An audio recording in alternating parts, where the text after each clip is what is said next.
Hello yento futhi. Unjani? Hayibo. Walwa nje ngingalwe. Buka manje ngikufonelelana. Ngisacela ungiphe i50 rand kule mali yomntwana yesasa. Ya, kule grant yalo mntwana ngicela ungithumelele kule number yami engikufonela ngayo ungithumelele 50 rand. Ngifuna kokera. Yebo, ngifuna kokugunda. Inginesihluthu. Ngochama bani? Hayi kusindaba yakho le ngosesahlukana. Hayibo wagwama nje nemali yomntwana akusimali yakho mos. Hey. Hayibo.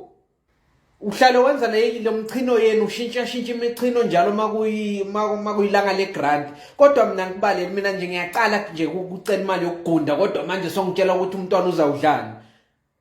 Usuka dlani wena mawenza ama straight back? Usuka dlani?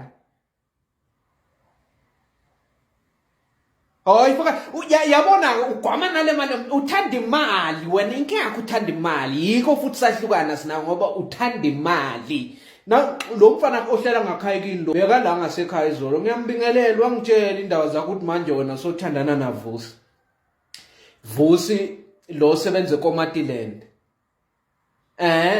somlahlile uSipho lo wasesasole ngoba phela sinawe kahle wena uyangithanda nedwa wangishiswa ukuthi isimo siyabheda wena uthanda imali yabona mina mangawini lotho wena ungabuya kimi wena singabuya sithandane futhi. Ungathi ngingene emlonyeni na kuphela komlomo ngingene lo wakho. Ngingene emlonyeni usakhuluma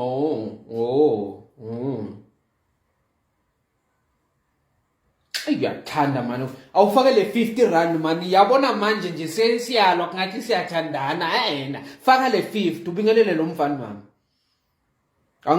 Angizingani kuzombingelela. Angisho mangifona ngime ngaphandle ngithi aphuma nomntwana awuphumi naye uyamfihla. Hayi into mfuthi uyanyanyisa man. Hayi suka.